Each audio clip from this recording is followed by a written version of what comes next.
Hello दोस्तों, I hope you are doing well. I am Ravi. Welcome to my YouTube channel learning sessions with R V. आज के session में हम लोग discuss करेंगे एमएमपीसी 004 का topic budgeting and budgetary control. Budget words आप लोगों ने बहुत बार सुना होगा। गवर्नमेंट हर साल बजट लेके आती है, आप लोगों ने पढ़ा भी होगा बजट। जो बच्चे कॉम्पिटिटिव एग्जाम्स की तैयारी कर रहे हैं उनको पता होगा कि बजट कितना इंपॉर्टेंट होता है कॉम्पिटिटिव एग्जाम्स के लिए। काफ़ी क्वेश्चंस आते हैं, लेकिन आप लोगों ने कभी ये नहीं शायद सोचा होगा कि बिजनेसेस भी, फर्म्स भी अपने बजट बनाती है।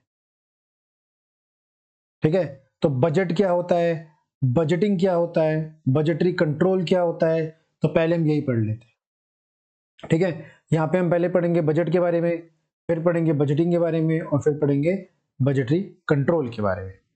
ठीक है, budget is an instrument of management used as an aid in planning, programming, control of business activity। ठीक है, मैनेजमेंट क्या है, एक इंस्ट्रूमेंट है। ठीक है, जिसकी मदद से, बजट क्या है, एक इंस्ट्रूमेंट है जिसकी मदद से मैनेजमेंट क्या करता है, प्लानिंग करता है, प्रोग्रामिंग करता है और कंट्रोल करता है बिजनेस एक्टिविटीज को। ठीक है, बजट क्या करता है, एक ब्लूप्रिंट प्रोवाइड करता है। किस चीज के लिए, प्रोजेक्टेड प्लान ऑफ एक्शन, जो हमें करना है उसके लिए ब्लूप्रिंट प्रोवाइड करता है। एक्सप्रेस इन क्वांटिटेटिव टर्म्स, मतलब नंबर्स में डाटा प्रोवाइड करता है। किस चीज के लिए, स्पेसिफिक पीरियड ऑफ टाइम के लिए। जैसे गवर्नमेंट बजट निकालती है, गवर्नमेंट में नंबर्स में बजट निकालती है कि हम इतना जीडीपी लेके आएंगे, हम इतना फिस्कल डेफिसिट रखेंगे, हम इतना एग्रीकल्चर में इतना फंड एलोकेट करेंगे, रेलवे में इतना एलोकेट करेंगे, एजुकेशन में इतना एलोकेट करेंगे, हेल्थ में इतना एलोकेट करेंगे। और ये किस टाइम के लिए होता है, स्पेसिफिक पीरियड के लिए, मतलब एक साल के लिए होता है। तो ऐसे ही बिजनेसेस अपने बजट कोई 3 महीने के लिए बनाता है, कोई 6 महीने के लिए बनाता है, मतलब quarterly, half yearly, yearly, monthly. ठीक है, तो बजट ऐसे बनते हैं। और बजट क्या होता है, एक ब्लूप्रिंट होता है जो हम एक प्लान बना रहे हैं उसके लिए। ठीक, प्लानिंग में हेल्प करता है, प्रोग्रामिंग में, control of business unit activities, सब चीजों में बजट हेल्प करता है। एक तरह से हम एक रोड मैप तैयार करते हैं कि हमें किसके ऊपर चलना है पूरे साल। पूरे साल बोल लो, या जो स्पेसिफिक पीरियड बोला है, महीना, 6 महीना, 3 महीने, जो भी उस बजट की ड्यूरेशन है। ठीक है, अब अगला टॉपिक आता है बजटिंग। बजटिंग शायद आप लोग में से काफी लोग पहली बार सुन रहे होंगे। बजटिंग क्या होता है, budgeting is the process of designing, implementing and operating of budget. ठीक है, उसको डिजाइन करना बजट को, उसको इंप्लीमेंट करना, उसको ऑपरेट करना, वो क्या कहलाता है, बजटिंग कहलाता है। The main emphasis in the budgeting process is the provision of resources to support plans which are being implemented। ठीक है, इजी है, ज्यादा कुछ बताने वाला है नहीं कि जो भी हमने बजट बनाया है उसको प्रोसेस में लाना, उसको डिजाइन करना, उसको इंप्लीमेंट करना, उसके ऑपरेशंस, ऑपरेटिंग ऑफ बजट्स, उसको ऑपरेट करना चीजों को, ताकि जो हमने प्लान किया सब चीज चले। उसको क्या बोलता है, बोलते हैं बजटिंग कहते हैं। ठीक है, अब हमने बजट तो बना लिया बजटिंग की हेल्प से। अब बजट हम लोग मान लो प्लान बना के उसे छोड़ दें कि कंपनी ने प्लान बनाया, बजट बनाया, उस पर ध्यान ही नहीं दिया, तो क्या होगा, प्लान फेल हो जाएगा। तो प्लान फेल ना हो उसके लिए क्या करना पड़ेगा, चीजों को कंट्रोल करना पड़ेगा। तो बजट, बजटिंग से बजट आता है, और उसके बाद अगला स्टेप क्या होता है, budgetary control. It is the system of management, control and accounting in which all operations are forecast and planned in advance to the extent possible and actual results compared with the forecast and planned result। जो भी हमने planning की है, जो भी हमने results forecast किए हैं, जो भी हमने डाटा, या डाटा बोलो, नंबर्स है, फोरकास्ट किए हमने, उसको कंट्रोल करके उसे एग्जीक्यूट करना है। ठीक है, अगर हम सिर्फ प्लानिंग बना के छोड़ देंगे, उस पर ध्यान नहीं करेंगे, उस पर ध्यान नहीं देंगे, उसको टाइमली मैनर पे रेक्टिफिकेशन नहीं करेंगे अगर जरूरत है, तो हमारे प्लान फेल हो जाएंगे। ठीक है, तो प्लानिंग के लिए एक इंपॉर्टेंट चीज क्या होती है, कंट्रोलिंग। कि आपने जो प्लान किया है टाइम टू टाइम उसको रिव्यू करो। अगर कोई डेविएशन आता है, कि प्लान अगर सही चल रहे हैं तो ठीक है, जो हमने सोचा था, जो हमने प्लान किया था, फोरकास्ट किया था, अगर वैसी चीज चल रही है तो ठीक है, चलने दो। लेकिन अगर नहीं चल रही तो वहां पे जो डेविएशन आता है, कमी आती है, उसको टाइमली ठीक कर जाता है, करना होता है, ताकि जो हमने बजट में चीजें डिसाइड की हैं उसको हम लोग इम्प्लीमेंट कर पाए ग्राउंड लेवल। प्लान्ड रिजल्ट ला पाए, फोरकास्ट रिजल्ट ला पाए।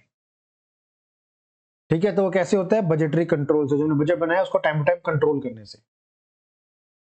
ठीक है, अब different types of budget, budget किस किस तरह के होते हैं? अब उनको सेक्टर्स में बांटा है, अलग अलग सेक्शंस में बांटा है, capital wise, capacity wise, sorry, capacity wise, function wise, master budget और पीरियड वाइज। कैपेसिटी वाइज मतलब या तो फिक्स बजट होगा या फ्लेक्सिबल होगा, इसको भी आगे पढ़ लेंगे अगली वाली स्लाइड्स में। फंक्शन वाइज, अब सेल्स का अलग बजट बना लो, प्रोडक्शन का अलग बना लो, प्लांट यूटिलाइजेशन का अलग, मतलब हर डिपार्टमेंट का अलग अलग बजट बना लेते हैं। मास्टर बजट में पूरा ऑर्गेनाइजेशन आ जाती है। ठीक है, पीरियड वाइज मतलब time duration, long term budget, short term budget और करंट बजट बजट। चलो अब इनको टॉपिक बाय टॉपिक डिस्कस करते हैं।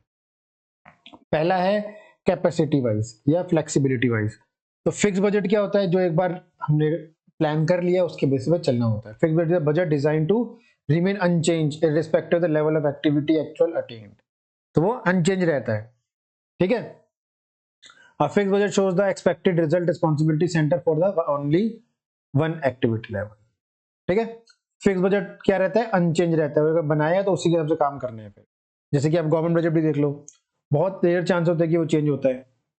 ठीक है, एक बार बना दिया तो उसी के ऊपर काम होता है। Flexible budget, a flexible budget is determined as budget which by recognize the difference between the fixed semi variable variable cost is designed to change the relation of the level of activity attained। ठीक है, flexible budget क्या है कि time आने पे जैसे कि अलग अलग उनमें डिवाइड कर देते हैं, फिक्स अलग, सेमी वेरिएबल अलग, वेरिएबल कॉस्ट अलग, ताकि टाइम आने पे चीजों को चेंज कर पाए। ठीक है, अगला है on the basis of function.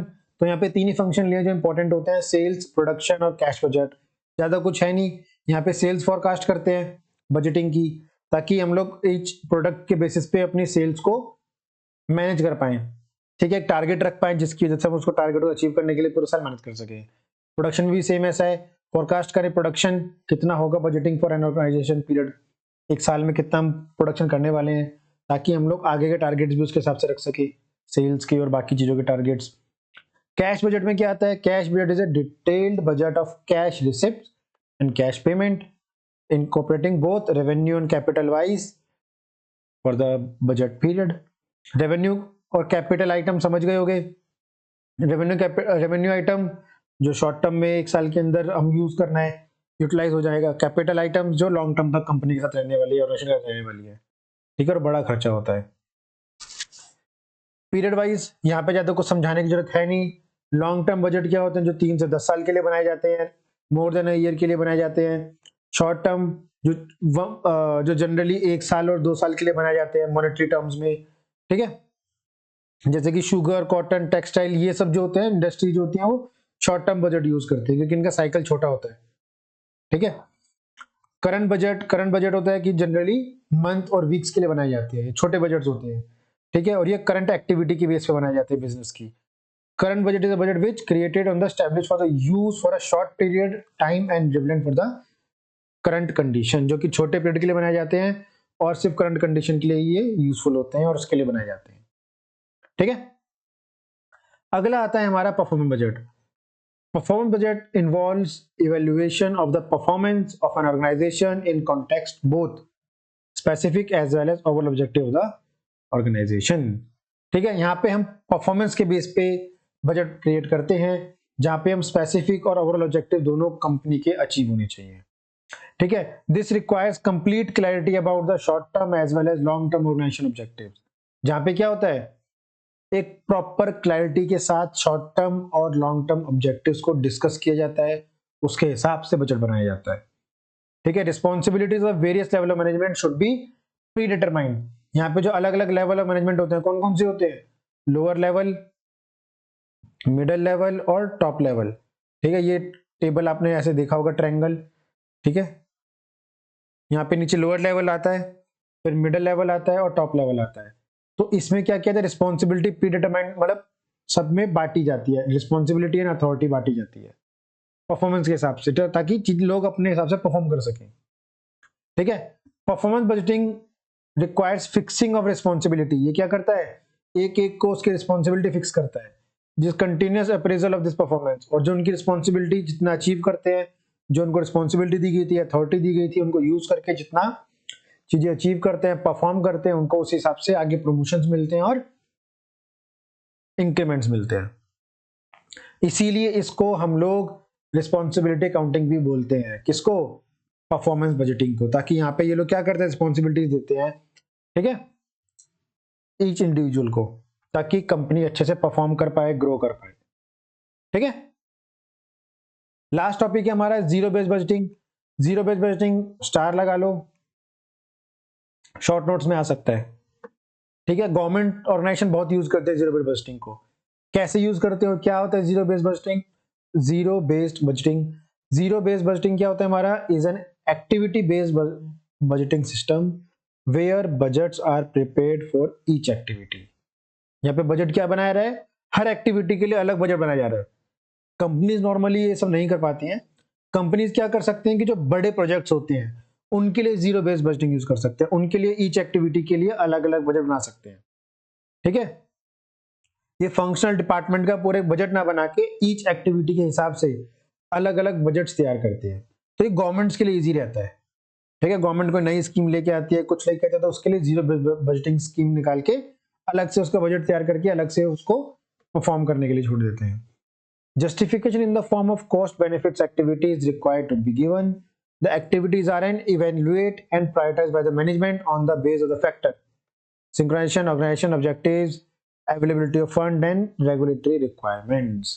तो मैनेजमेंट क्या करता है? प्रायोरिटी डिसाइड करता है, जो उसको एवेल्युएट करता है, उसकी प्रायोरिटी डिसाइड करता है, जो ज्यादा इंपॉर्टेंट होता है उसके लिए जीरो बेस्ड बजटिंग तैयार करके उसको अलग से फंड कर देता है।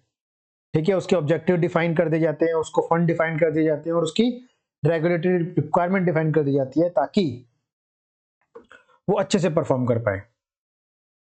ठीक है, zero based budgeting is suitable for both corporate and non corporate entities. ठीक है, दोनों के लिए सुटेबल होता है।